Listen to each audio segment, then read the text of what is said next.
Hi everybody, this is Chief Master Longoria, Rudy Longoria for TAC Krav Maga. We're going to continue on with our gun defense that we did last time. Last time we did the contact with the weapon down low. One of the things I want to make sure to remind people of is when the weapon is down low, your fingers point down on the defense, and you want to make sure that both hands match up. We don't want to get into this one hand up, one hand down, because then that ends up making us want to do a twisting motion, or vice versa, twisting motion. This is going to want to push up, this is going to want to push down, or vice versa. So we want to make sure that the fingers match up. So when it's a low position, when we do this defense, both hands match with the fingers down. Here. This one we're working on today is going to be off to the left side again with contact, but this time it's above the chest. So in this particular motion, I don't want to do fingers down because my elbow will have to flare out to grab the weapon, and that feeds a peripheral line. So now I have to think about my elbow staying behind me, and so my fingers will pop up. So this time my fingers pop up, and then the opposite hand matches so that both hands are matching, again, so I don't get this up and down motion to be consistent with my grab. Not to mention the fact, well, if he's on my left side, my fingers are up and down. Oh, no, he's on my right side, my fingers up and down. We just know that if it's low, both hands face down. If it's up, both hands face up. That way I'm more consistent on what's going to happen under stress. On this particular one, again, same as before, somebody comes up, we go, whoa, okay, relax, relax, relax, calm down, calm down. My hands move again in a circle. They come all the way to my front pockets. I want to make sure my thumbs are in so I don't give any kind of telegraphing that I'm thinking about grabbing. So I cup my hands, they go to my pockets. I'm making sure he's looking at me. If he's looking side to side, I'm going, hey, I got money, it's right here, right here. As soon as he looks at that, it's a straight line vision. Now I'm ready for my defense. I'm going to kind of shoulder back, and as I shoulder back, my hand comes through. So I get off the line of fire, step one. Off the line of fire. Now I have to go to a control position. I have a good grip here, but I want to make sure that I'm ready to grab the weapon. So I'm going to anticipate that he will pull the weapon. So once I do the grab, the second step is control. I step and then I cup.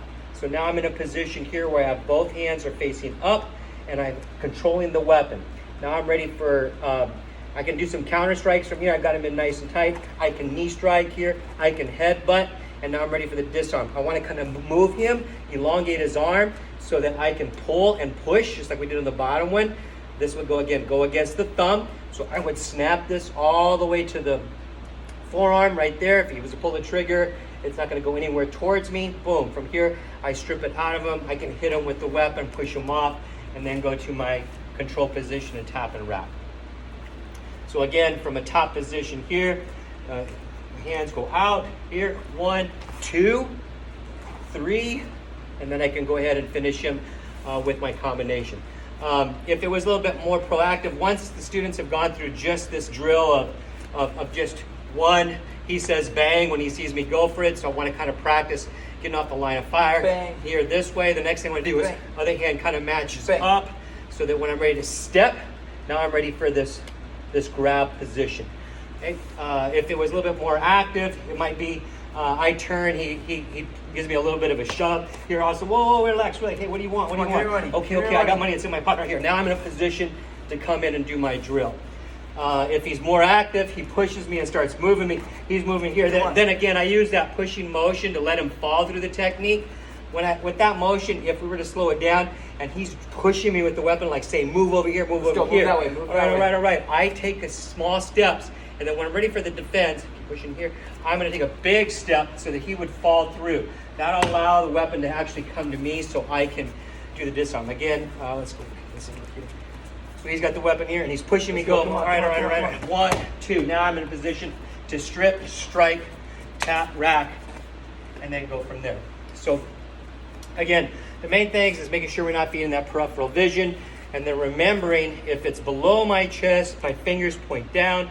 If it's above my chest, my fingers will point up. And then again, that's so that when I go low, I can do, my elbow goes straight back. If it's up high, my elbow again goes straight back. If I end up trying to go here, my elbow flares out when it goes up high. That feeds the peripheral line. If I try to go low with my fingers up, I will do the same thing because my wrist isn't flexible enough for that position to grab the weapon. So we have to remember when it's low, I can keep my elbow straight back, fingers down. When it's high, I can keep my elbow back with fingers going up. This allows for straight line vision and not feeding the peripheral line. Again, we're not racing the bullet. The bullet will always win. We're racing the fact that he's going to pull the trigger for that bullet to go. So I'm racing his reaction to the motion. So that's our gun defense, close contact. Again, strictly just on the left side against a right-handed attacker. Next time we'll be working on what if it's on the right side attacker, and how it changes the drill. Doesn't change it much, but the disarm will be a little bit different. So stay tuned for the next series. All right, thanks everybody.